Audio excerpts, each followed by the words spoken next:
Ձեռք բերեք իտալական եւ իսպանական նորաբոչ սալիկների նշված տեսականին իդեալ համակարգից ամանորյա հատուկ գներով։ 1 քառակուսի մետրը սկսած ընդամենը 3900 դրամից։ Պարոն Մկրտչյան, ծախսային առումով ծախս նախատեսում, հա։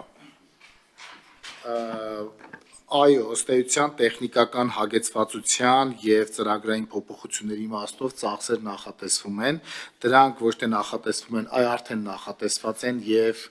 իրականացվում են եւ մենք փետրվարի 15-ին կունենանք նոր ծրագրային ապահովում։ Իհարկե, երկրորդ փուլով մենք շարունակելու ենք կատարելագործել այս գրասենյակի հնարավորությունները այդ իմաստով, հատկապես կատարելագործված ազդարարման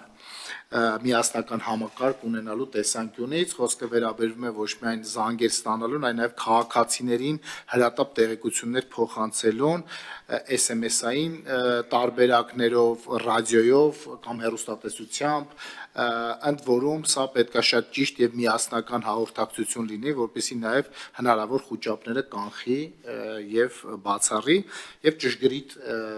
ինֆորմացիա տա արտակարգ իրավիճակի վերաբերյալ։ Ինչի եմ ասում, որովհետև հիմա բարեկային ծառայության բոլոր մեքենաների վրա 102-ը կա։ Այսինքն այդ երբ որ արդեն շրջանառությունից ամբողջան հանեք համարները, այդ մեքենաների վերադիզայնի հետ կապված ենթադրում եմ, որ բավականին ծախսալ լինել, որովհետև բան է, էլի։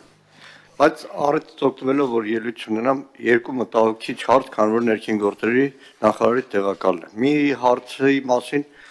առիթ ունեցել եմ խոսելու, խոսքը վերաբերում էր Հայաստանում բենզալցակայաններից մեկի ակցիան, որը ամբողջ Երևանը պարալիզացրել է, բոլոր կամուրջները, բոլոր Երևան մտնող ճանապարհների վրա գործող բենզալցակայանի ակցիայի արդյունքում համատարած ուղղակի պարալիզացվել էր Հայաստանում երթևեկը։ Օրերս հանրության մեջ էլի մեծ դժգոհություն առաջ բերել եւ առաջին իսկ պահին Երևան մտնող մայրուղիներից մեկում կառուցված առևտրային մեծ կենտրոնը ուղղակի պարալիզացնում է երթևեկությունը։ Ամեն անգամ այդ խանութում եթե ակցիա լինելու, Երևանը դեպի հյուսիս գնացող մայրուղիներից մեկը փակվելու է, պարզապես փակվելու է։ Դա ոստիկանությունը, բարեկային ծառայություն, այսինքն որևէ պատասխանատվություն չունեն եւ երկրորդը օրերս մի աղմկարույց դեպք է տեղի ունեցել Հայաստանում ֆուտբոլային խաղից հետո, խոսքը վերաբերում է լեհ երկրպագուների, հիմա պարզվում է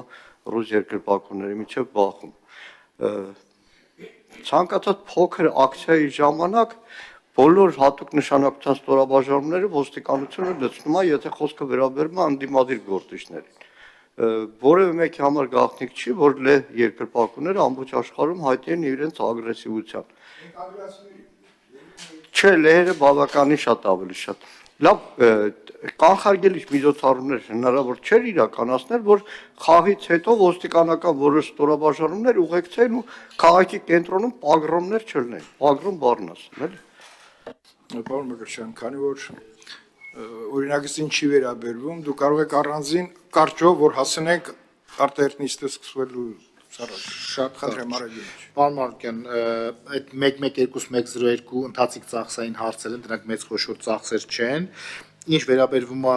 բենզալցակայանի կամ առևտրի կենտրոնների, ես ձեզ կարող եմ եւս տասնյակ պատճառներ թվարկել խցանումների հետ կապված։ Այս խնդիրը կառավարության ուշադրության կենտրոնում է եւ երևի տեղյակ եք, որ վարչապետի հանձնարարությամբ ձևավորվել է աշխատանքային խումբ, այդ թվում Երևանի քաղաքապետարանի եւ կառավարության մյուս ներկայացուցիչների մասնակցությամբ Տիգրան Խաչատրյանն է գլխավորում, արդեն Անդրանիկ նիստը եղել է խցանումների հետ կապված խնդիրների լուծման մասով, էլի, եւ քննարկումներ են տեղի ունենում, այդ բոլոր պատճառներին անդրադարձ կատարվելու են տեղ, ինչ վերաբերվում է այդ